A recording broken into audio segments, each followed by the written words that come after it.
I always thought buying a house had one obvious financial advantage. Every mortgage payment gets you a little closer to owning something. Rent doesn't. So if two people started with exactly the same money, one bought a house and the other rented, I figured the homeowner would eventually end up much richer. Then I actually ran the numbers. In my base case, after 30 years, the homeowner ends up with about $1.104 million. The renter ends up with about $1.074 million. After 3 decades, the difference is only about $30,000. And that was the weird part, because when I changed a few assumptions, the renter didn't just win. He finished more than $1.39 million ahead. Then I changed them the other way, and suddenly the homeowner was about $1.17 million ahead. Same starting house, same starting rent, a swing of more than $2.5 million. So maybe I've been asking the wrong question. Maybe it isn't, is renting better than buying? Maybe the real question is, what actually has to happen for either one to win? To keep this fair, I wanted both sides to start from the same place. The home in my model costs $368,720. A comparable rental starts at $1,951 a month. And my first guess was still that buying would win, because at least a mortgage creates equity. The renter can invest, sure, but the homeowner is eventually going to own an entire house. That sounded reasonable. But before comparing 20 or 30 years, I realized I needed to answer something much simpler. When a homeowner sends that first mortgage payment, how much of it actually makes the homeowner richer? The first thing the buyer needs is cash. 20% down on a $368,720 home is $73,744. Then there are closing costs. Typical buyer closing costs can run around 2% to 5% of the purchase price. That puts the buyer's total initial cash requirement somewhere between about $81,118 and $92,180. For my base case, I used 3% closing costs. That's another $11,062. So before the first mortgage payment even arrives, the buyer has committed $84,806. That's important, because the renter hasn't. Now the buyer still needs a mortgage for $294,976. Using a 30-year mortgage at 6.69%, principal and interest come to about $1,901 a month. And this is where I expected the buying argument to get stronger, because part of that $1,901 is supposed to become equity. So I open the first payment. About $1,644 goes to interest. Only about $257 goes toward principal.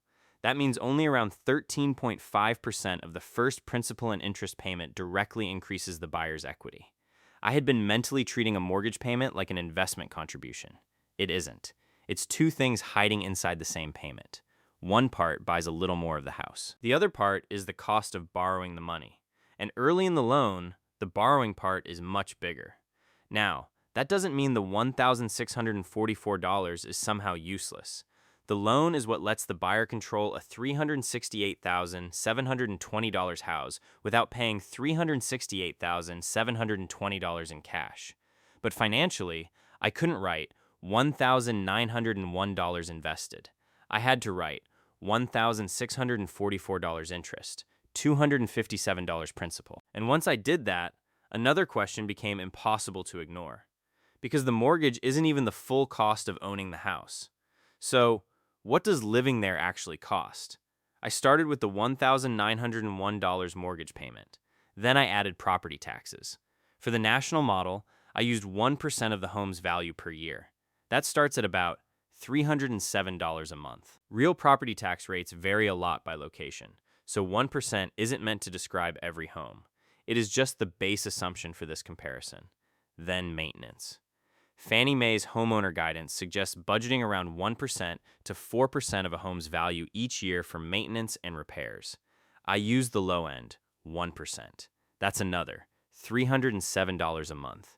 Then homeowner's insurance. Insurance costs vary sharply by state too.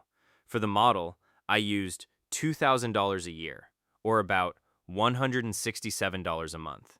Now the homeowner's initial monthly housing cash looks very different. Mortgage, $1,901. Property tax, $307. Maintenance, $307. Insurance, $167. Total, $2,683 a month. Then I built the renter side. Rent, $1,951.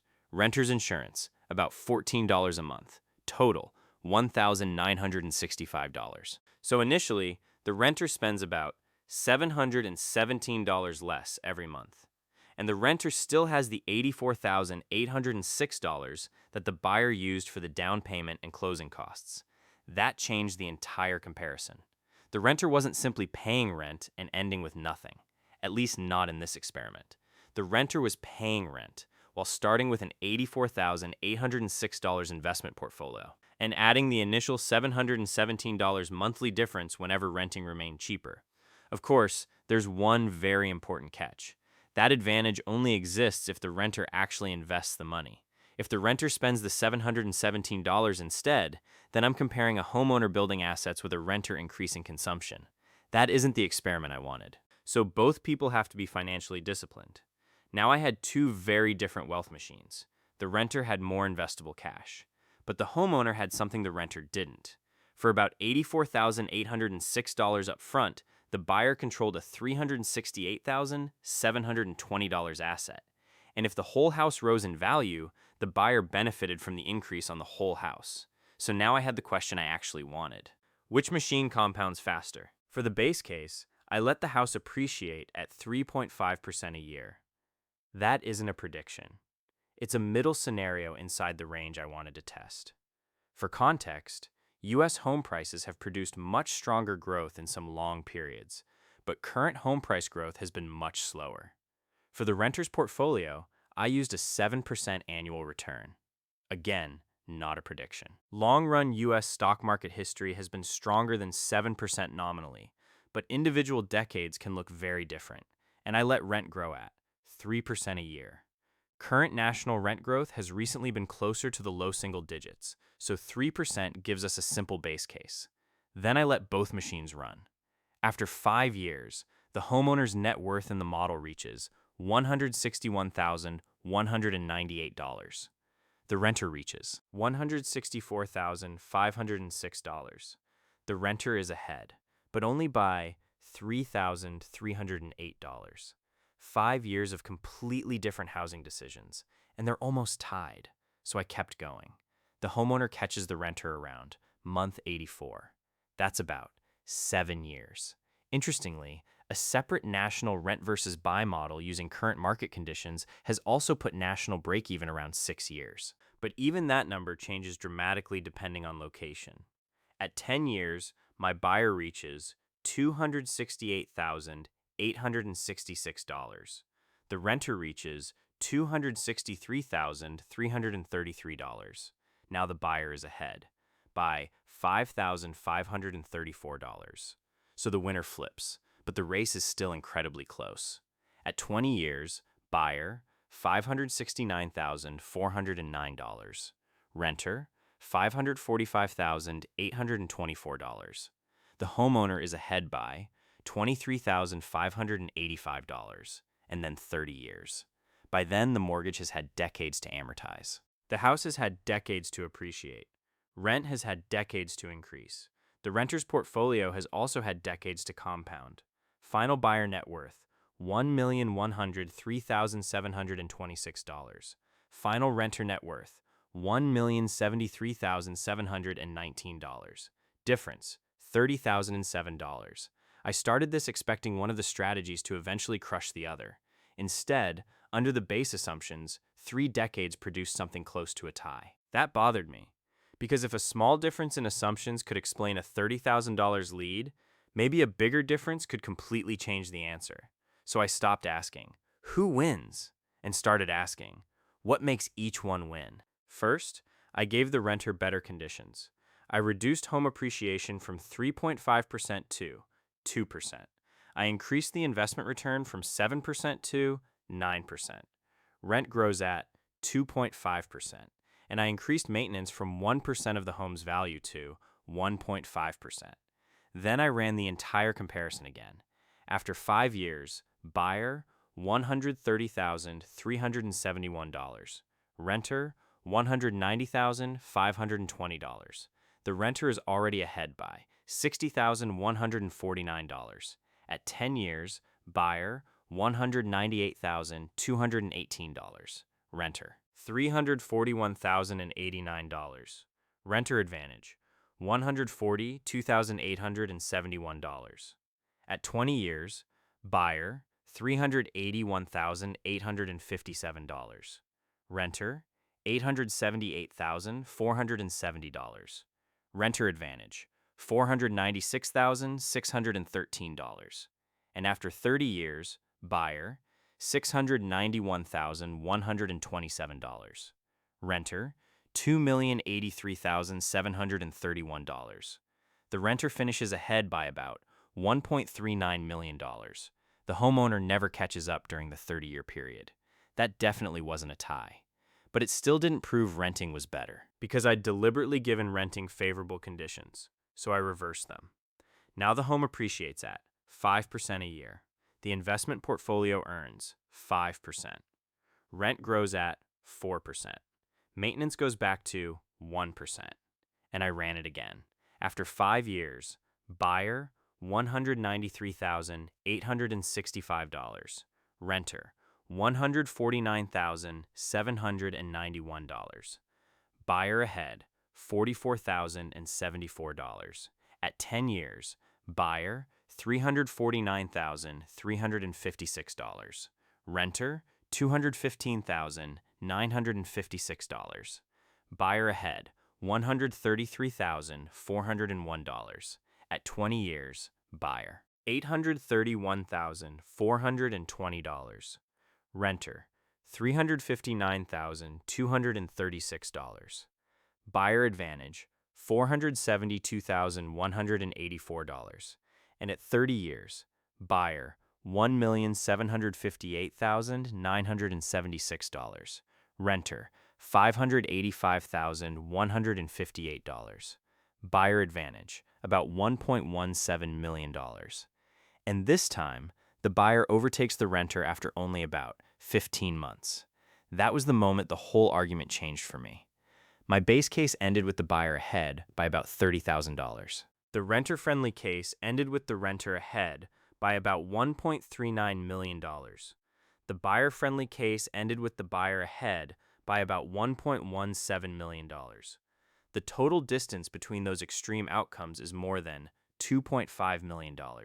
And I hadn't changed the starting house. I hadn't changed the starting rent.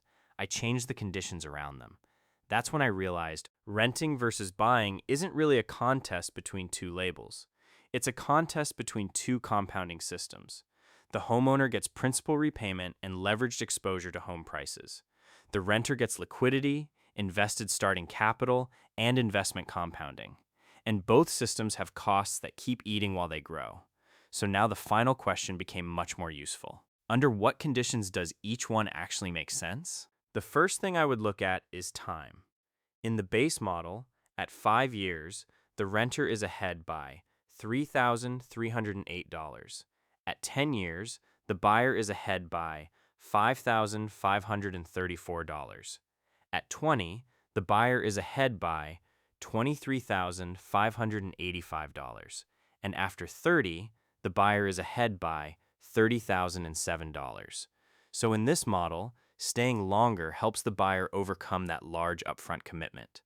But there isn't one universal break-even period. Current market comparisons can show buying, catching renting within only several years in some U.S. cities, while in other expensive markets, buying may not financially catch renting within 30 years. Location changes property taxes, insurance, maintenance realities, home prices, rent, appreciation, everything. The second thing I would look at is the renter's behavior. The rent and invest argument only works if the second part actually happens. Rent and invest. The renter in this model doesn't spend the original $84,806. He invests it. And whenever he has a housing cost advantage, he invests that too. Remove that discipline, and you remove one of the renter's biggest wealth engines. The third thing is leverage. The buyer's $84,806 gives control of a $368,720 home. That can be incredibly powerful when house prices rise. But leverage isn't magic. A house can stagnate. It can fall. And regardless of the price chart, maintenance, property taxes, and insurance keep arriving. That's why I don't think the numbers support saying buying is always better. They also don't support renting and investing is always better. They support something less satisfying, but much more useful. Buying becomes powerful when you stay long enough, the property performs well enough, and ownership costs don't overwhelm the advantage. Renting becomes powerful when the upfront capital remains invested, the monthly savings are genuinely invested, and financial assets outperform the economics of owning that particular house. The broader data helps explain why people still argue about this. Homeowners in America tend to have dramatically higher wealth than renters, but that doesn't prove the house caused the entire gap. Homeowners and renters aren't identical groups. They differ in income, age, savings, and many other things. Even when home equity is removed, homeowners as a group still tend to be wealthier. That's exactly why I wanted this experiment to begin with two financially identical people. Because then the question isn't, who tends to be richer? It's, what happens to the same dollars when they take two different paths? So here's what ended up in my notebook. Buying this modeled home requires between $81,118 and $92,180 up front. My base case uses $84,806. Initial monthly housing cost, buyer, $2,683. Renter, $1,965. Initial difference, $717. Base case break-even, about 7 years. At 5 years, renter, plus $3,308. At 10, buyer, plus $5,534. At 20, buyer, plus $33,585. At 30, buyer, plus $30,007. But change the assumptions, and the 30-year result can become renter plus $1.39 million, or buyer plus $1.17 million. So my overall verdict isn't rent, and it isn't buy. It's time, returns, costs, and behavior decide the winner. I started this thinking the difference was simple. A homeowner builds equity. A renter doesn't. That's technically true, but it wasn't enough to answer the question. The homeowner is also paying interest, taxes, insurance, and maintenance. The renter is also giving up the chance to build housing equity. The buyer gets leverage. The renter gets liquidity. Both get compounding. Both give something up. So I don't think the interesting question is, should you rent or buy? What I would ask now is, what happens to every dollar after you make the choice? Because opportunity cost compounds too. There was one number I kept looking at. The buyer committed about $84,806, but controlled a house worth $368,720. When the house rises, that leverage can be incredibly powerful, but leverage works in both directions, which made me wonder, what happens if someone buys a house right before home prices fall?